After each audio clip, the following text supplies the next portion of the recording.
Good morning, everyone. So it is Monday again. It is June 29th.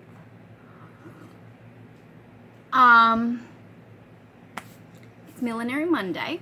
And this morning, Clara decided to wake me up extra early, which turned out to be a good thing because that gave me a chance to wire and edge the hat that I was working on yesterday. Ta-da! So that's this little cute one, right, done up in the white straw. And that's important because it's actually part of what I wanted to talk about today. Now, it reminds me, I actually have to bring up what I wanted to look at here.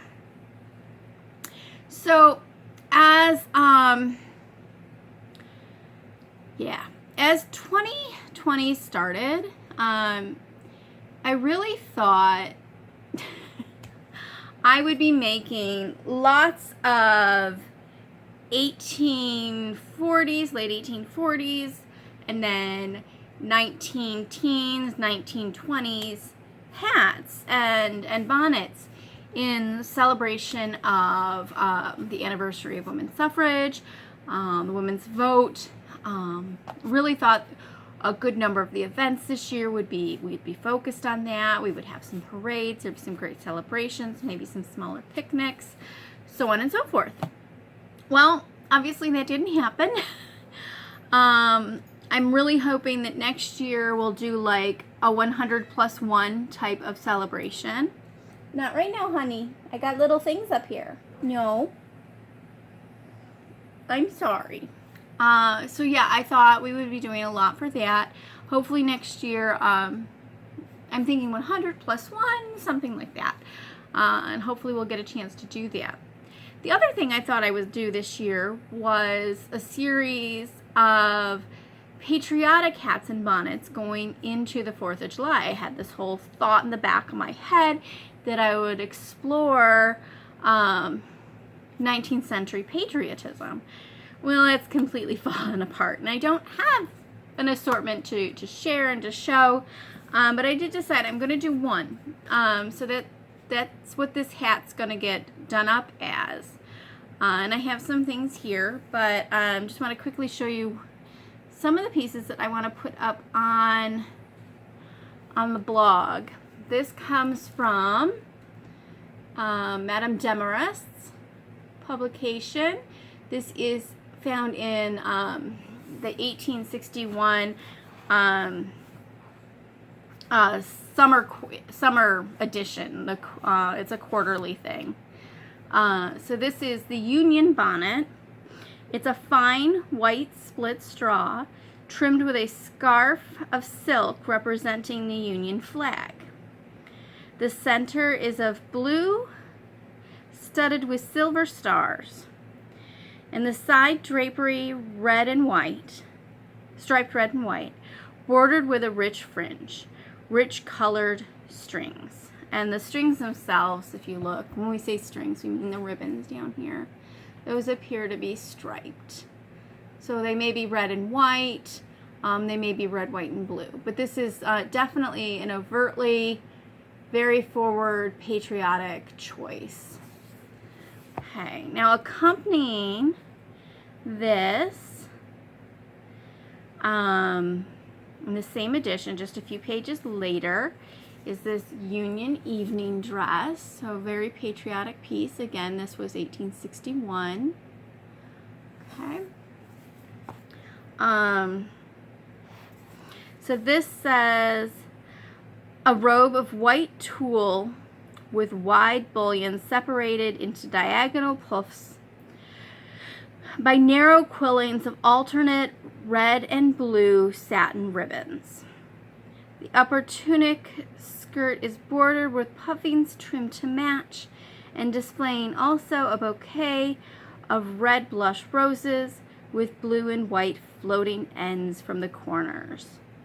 The sheared coat sleeve has a pointed cuff and cap trimmed with double quilling, one side of which is red and the other blue. High corsage sheared and trimmed to match.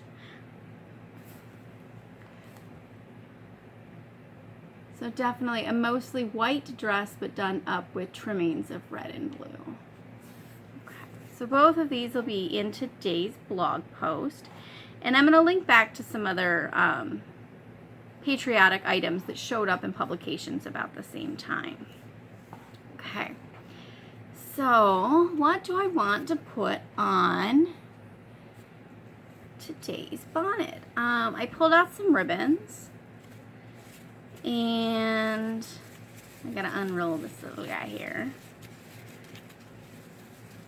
And I keep the paper. I'm weird.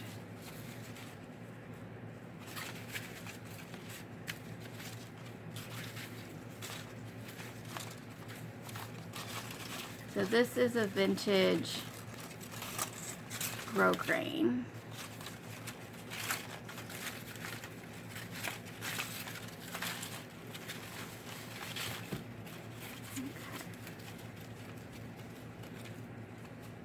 I am leaning towards using a blue ribbon. You'll see why. So this is, you know what, it's going to help if I actually curl it around to the side that you're seeing. There we go. So this is a wider blue grosgrain. It's stiff, so this won't fold very well on the brim there, the crown. The trick is to get the ribbon that's the right width, or that'll play the right width. I like this one, but I don't think it's going to be the it one. So I'm looking at the little chart trying to figure out how much I actually have of this. I have quite a bit of this.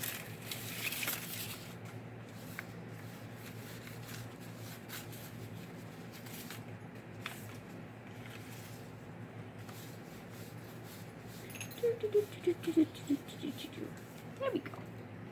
Alright, so then we have, I think it's a really pretty picot edge.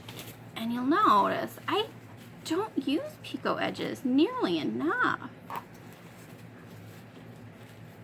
So that's this one. Okay. And this I could definitely bunch down and do some cute little things with. And then this one's a little lighter. This is a vintage, a nice vintage satin. Oh, and that I could do that fun V thing that I like to do in the front. Well, Clara Rose. I could probably do that with the an odd way. I don't know if I folded that way or what.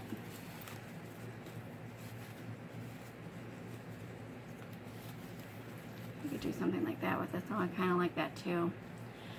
Oh boy.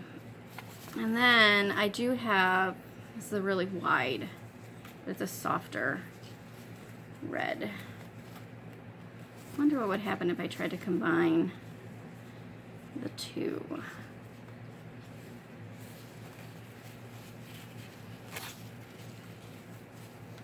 So there's an option.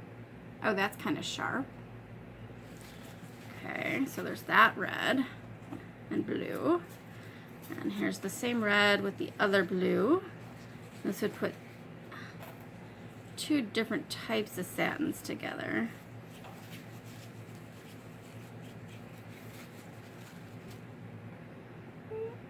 It's okay. I think the other combination is a little more dynamic. And then I do have, I thought I had a couple red feathers, so I have one. So I have a couple white ones I pulled out as well. So these can get arranged together.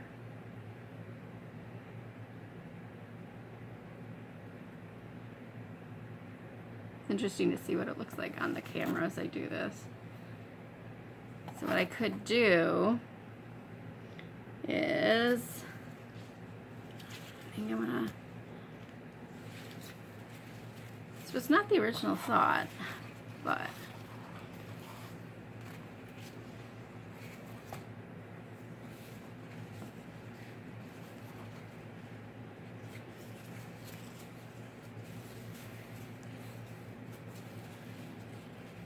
I gotta press these a little. I always get nervous when I press ribbons because there's such an assortment of vintage fibers going on here. Alright, so hold that.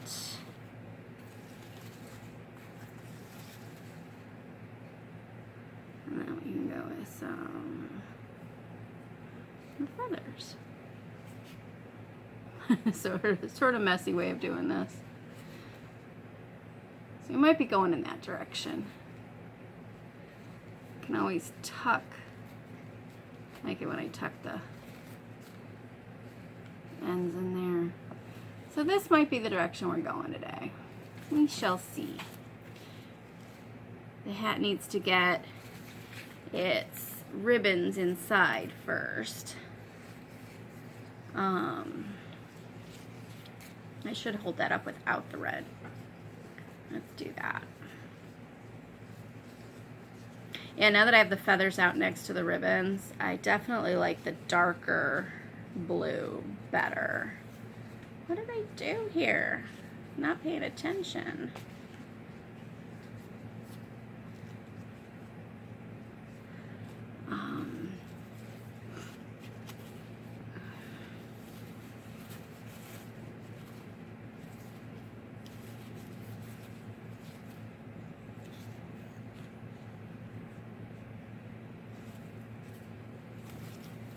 This would be a little more subtle.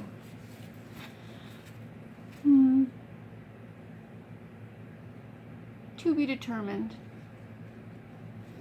I can do some cute little somethings with the blue.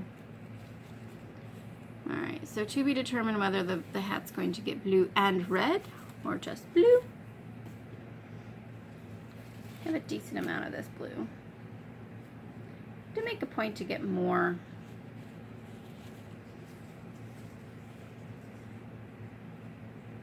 The nicer picot edges. I think my hesitation over the years has been because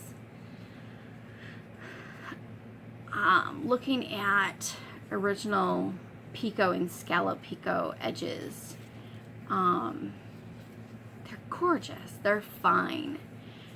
This one is a little bulkier. I think they're just done differently now. And even so, this is actually a vintage ribbon, so mid 20th century, based on what else was in the box, but still definitely bulkier. And I think both of these are going to be rayons. Either which way, they're going to get ironed on a very low iron. So that is today's hat project. And I think Clara's trying to say hi because I wouldn't let her up. I've got ribbons and flowers up, my dear. No, honey. And then I am working on one other. No, honey. Oh, careful. I say be careful. Thank you. I am working on one other hat that is based on some research I stumbled across yesterday while putting together some of the images for today's blog post. I'd been noticing a pattern, and part of me wants to save it for next Monday's talk. But I know I'm going to have the hat done well before then, so we shall see what I do with some of that. There she goes. She's adorable. So I may share that a little earlier before next Monday. But I guess that's it for today. I need to eat some breakfast. I've already been up for a couple hours with finishing that up. And then I'll get it decorated, and you should see it. No. You should see it this afternoon in the shop, okay? Have a good day, everybody. Bye-bye.